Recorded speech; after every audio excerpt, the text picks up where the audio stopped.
Hello everyone! In this video, we'll go over the Wordly Wise Book 3 Lesson 5 words. You can follow along at home using your book. Let's get started! Our first word is amaze, and amaze can be used as a verb or as an adjective.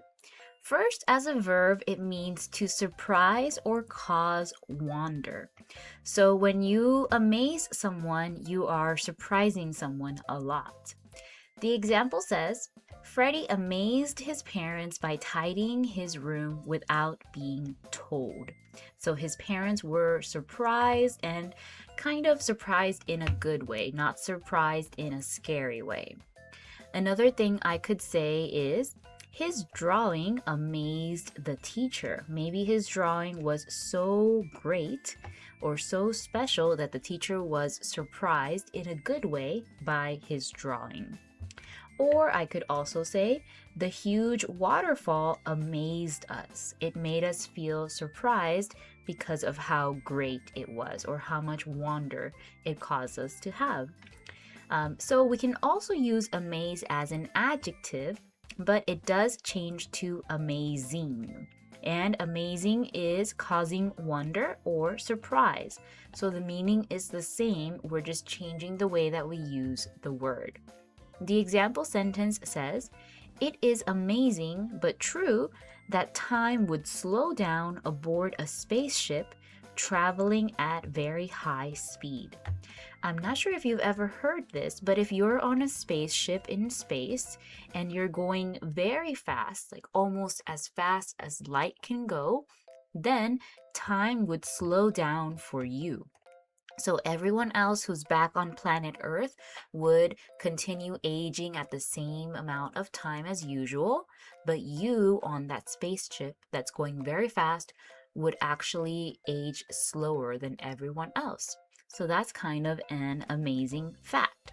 So we can use the word amazing for all of these same examples. So instead of saying the waterfall amazed us, I could say the waterfall was amazing. Now I'm describing the waterfall.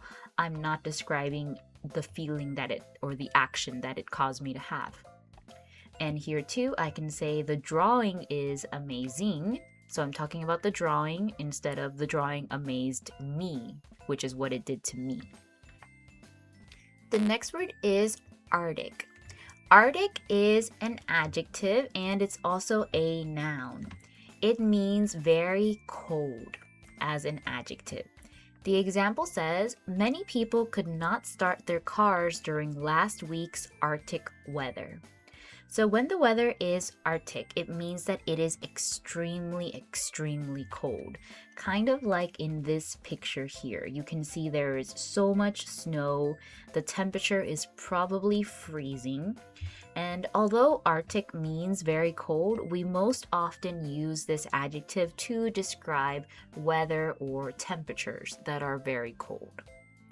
Now, Arctic is also a noun, and please remember, if we're talking about the noun here, we do have to capitalize it because it's a place. So the Arctic is the area around the North Pole. So at the very top of the planet, there is the North Pole, and this top area is what we call the Arctic. The example sentence says, polar bears, caribou, and snowy owls are some of the animals that live in the Arctic. And a caribou is a kind of reindeer, like this one here. So again, we can use the adjective Arctic to talk about very cold temperatures or weather, and we can use the noun Arctic to talk about this actual place up towards the north of the Earth. For the adjective, I might make a sentence like, we stayed inside during the Arctic temperatures. Or maybe the campers were prepared for the Arctic weather. Our next word is court. And court does have 3 different meanings. So let's look at each one separately. The first one is, as a noun, it is an open, flat area marked off for a game or a sport. For example, after school, my friends and I met at the basketball court to practice different shots. So a basketball court is a place like this one here, where there is a basketball net and the court is just the flat area where you actually play the game. So we usually use this word court together with the name of the sport, such as a basketball court, or this one is a tennis court, or you might even say a badminton court, depending what kind of sport you are playing. Another example could be, we played tennis on the court after school.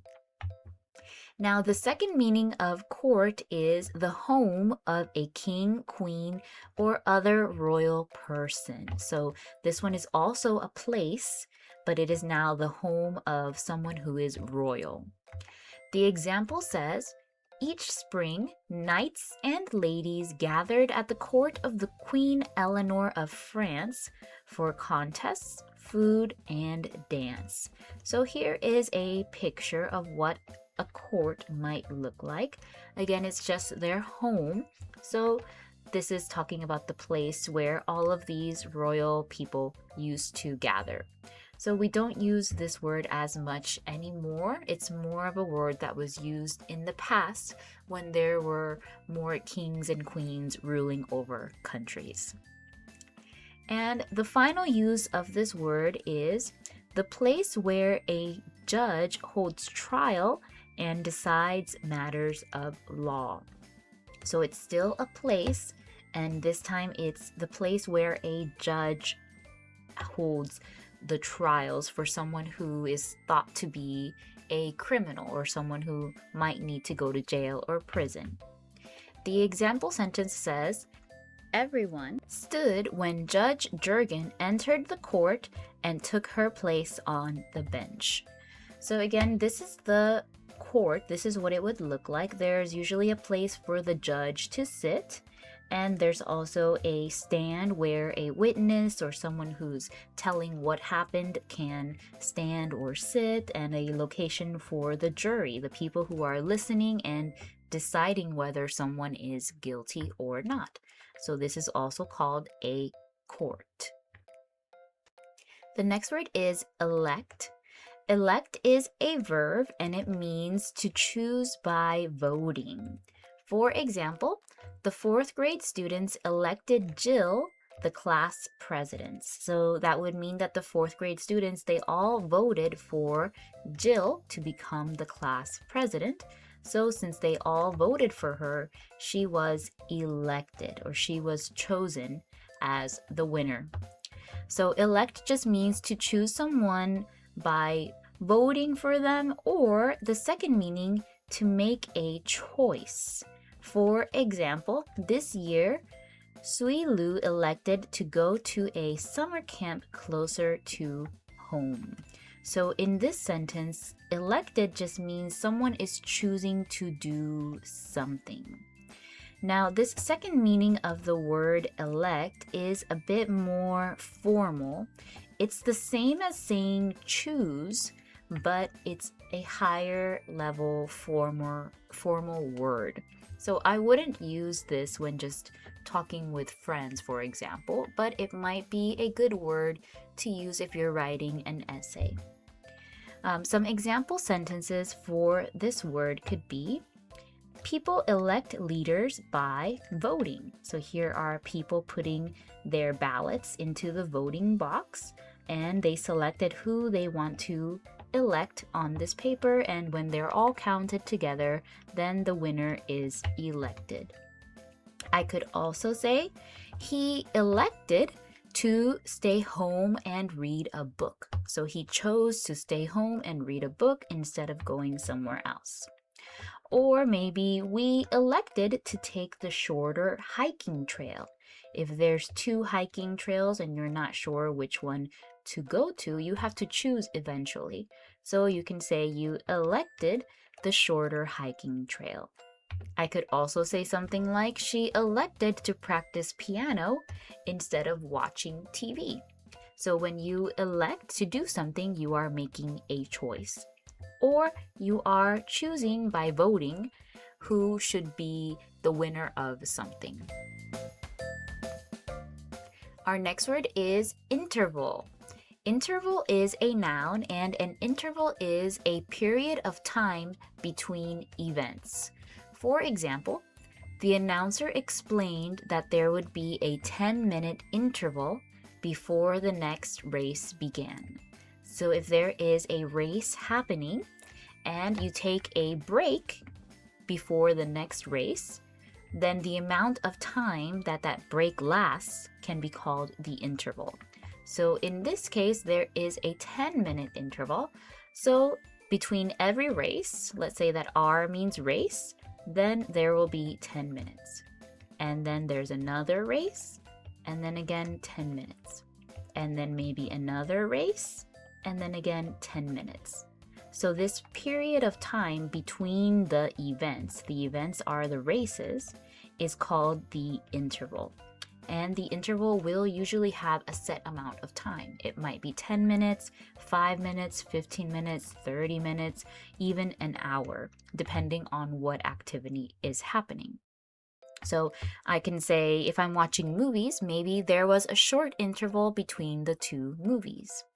Or if I'm taking a hike, for example, I can say we took breaks at regular intervals during the hike, meaning that we walked for a certain amount of time and then we had a break, maybe every 30 minutes, maybe every hour. Now, interval can also be a space between two things. So we're not talking about time anymore. Now we're talking about space. The example says, the row of old oak trees bordering the road had been planted at intervals of 40 feet. So now the space between the trees along the road is 40 feet for each tree. So there's one tree and then 40 feet go by, and there's another tree and then 40 feet go by, and there's another tree, and so on. That is an interval. Or here in this picture, you can see that there is a fence.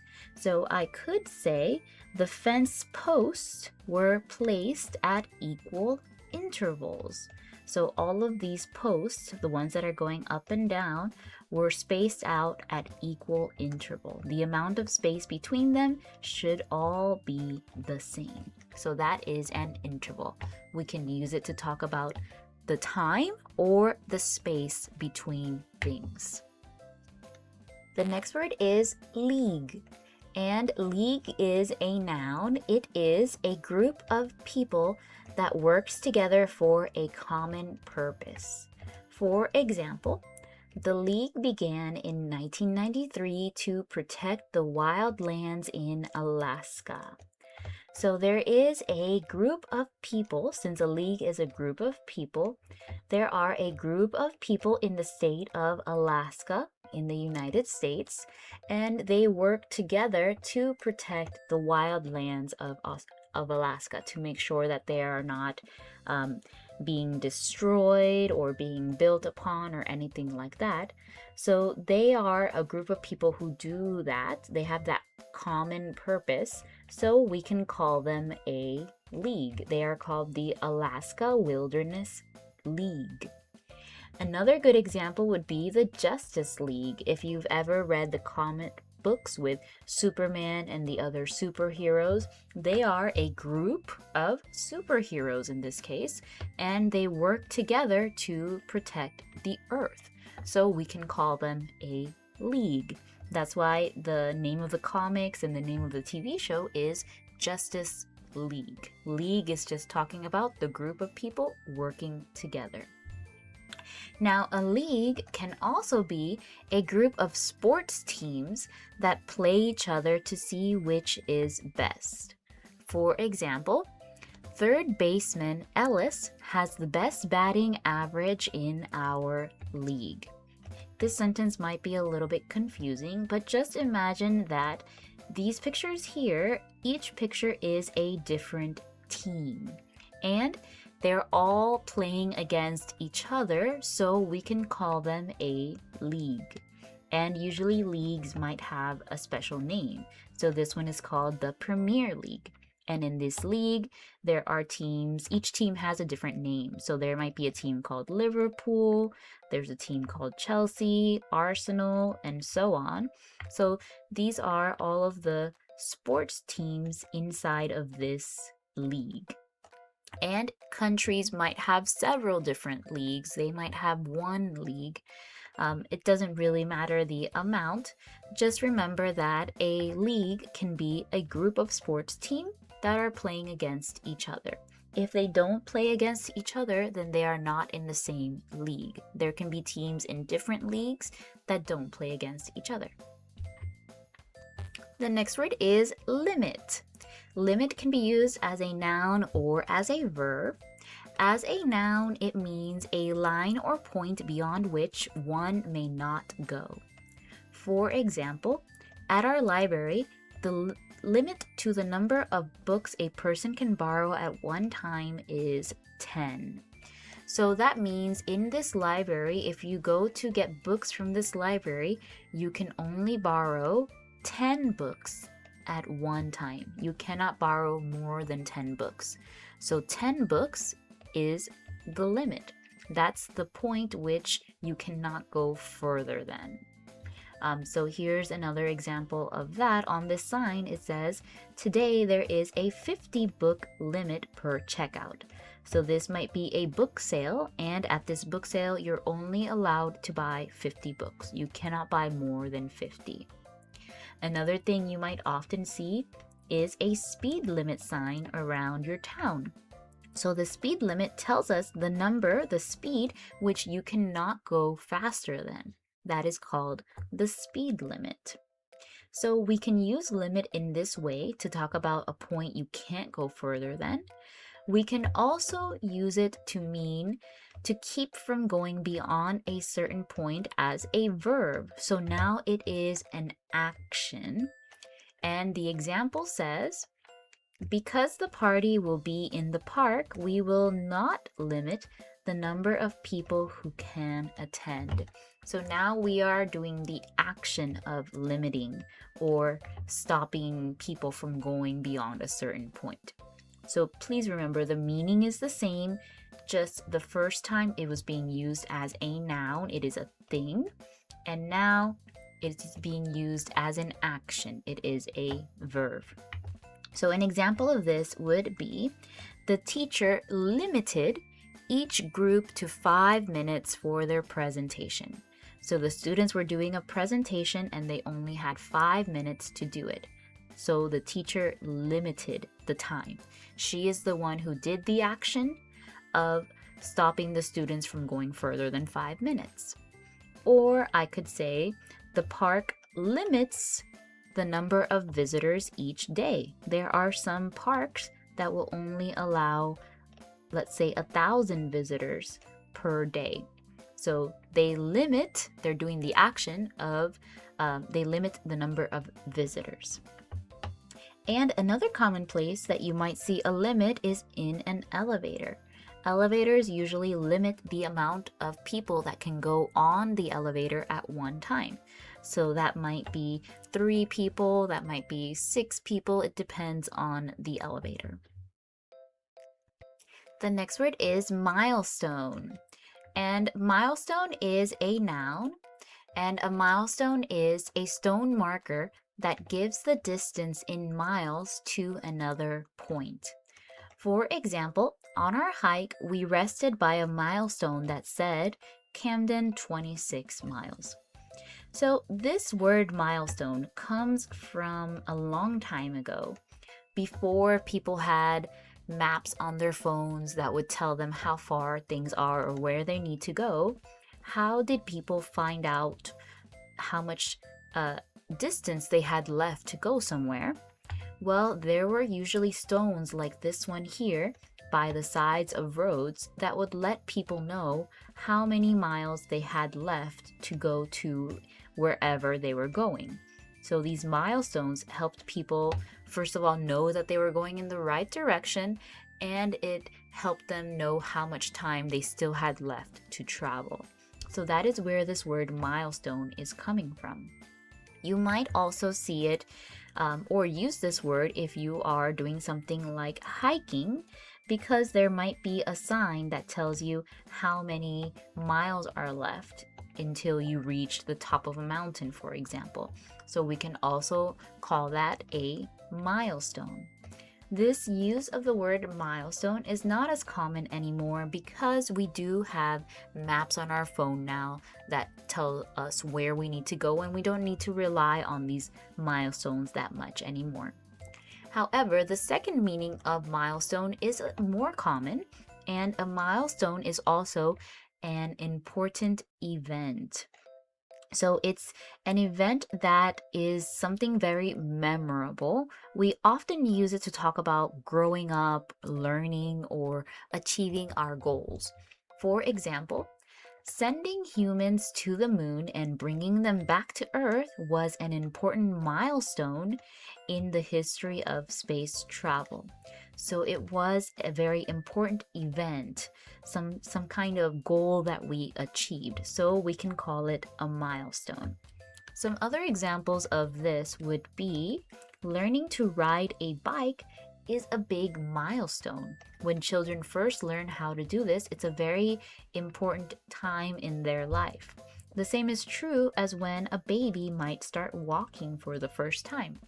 So I can say a baby's first steps are special milestones. Another thing that can be a special milestone might be graduating from your elementary school or middle school or high school or even your university. All of those are important learning moments or moments where you achieved your goal. And keep in mind that a milestone is usually something that happens one time in your life. Like learning to ride a bike is something that you learn to do one time. You don't need to learn how to ride a bike again every single year because your body remembers it. Same thing with walking. We don't learn to walk every single year. We do it one time. So that's why it's a very important event. It happens once. The next word is recreation. Recreation is a noun and it means anything a person does to relax or have fun, play. For example, Sana's favorite recreation is ice skating. So her favorite activity to relax and have fun is ice skating. So recreation is just activities you do for fun, to relax, to get exercise. Some examples would be swimming is my favorite form of recreation. Or the park has many recreation areas for family. And recreation areas could be things like playgrounds or some benches where you can sit and have a picnic. Any area that allows you to relax would be a recreation area. I could also say hiking is a healthy recreation activity. Or a community center offers many recreation programs. Community centers in your areas usually have a lot of different activities or programs that help people relax and have fun. Our final word is tackle. And tackle can be used as a verb or a noun. As a verb, it is to grab or get in the way of a player in a game, to stop the player or take the ball away. For example, just as I caught the ball, Ian tackled me. So these videos here show an example of what a tackle could look like. So in this first one, the player in blue has the ball and the player in red tackles her down. So she gets in the way of the player and stops the player from going to where they need to go to score a goal. We would call this a tackle. Another example would be this one here. The player in blue is running with the ball in soccer, and the player in red takes the ball away. So that would be called a tackle. The next meaning of this word tackle is to do or try to do something. For example, Dad told my brother and me that after cleaning our rooms, we could tackle the basement. So we most often use this word when you have a big project or difficult thing that you need to do. And we use the word tackle because it really reminds us of just getting that thing done. Just like in the sports where the player is suddenly stopping the other player, we get up and we try to do this thing. That's when we try to tackle something. So I could say something like, we need to tackle the messy garage this weekend if we're talking about cleaning. Or I could say, she decided to tackle the difficult math problem first. So maybe if you have homework and your math homework is the most difficult one to do, then you might want to tackle that first. So you'll try to do it first because it is harder or it's difficult, it's going to take some time. The final meaning of the word tackle is the tools needed for some activity or sport. Now, we need to be careful with this usage of the word because it's the same as saying equipment, basically, the tools we need for something. But this word is not used in this way anymore. We don't use it to mean equipment. Instead, it's most often used to talk about the things you need for fishing, especially for fishing, not so much for other sports or other activities. The example sentence says, opening the box of fishing tackle, we found hooks, lines, weights, and floats. And just to give you an example, this is what a fishing tackle box would look like. There's a bunch of different hooks and things to weigh down the fishing line in this box. So this word is most often used to talk about this. In the past, it was also used to talk about tools for horses and things on a ship, but we don't use it that much anymore. Instead, it is used to talk about fishing tools, but not other sports. And that's all for this video. We went over the Wordly Wise Book 3 Lesson 5 words. Thank you so much for listening, and I will see you next time. Bye!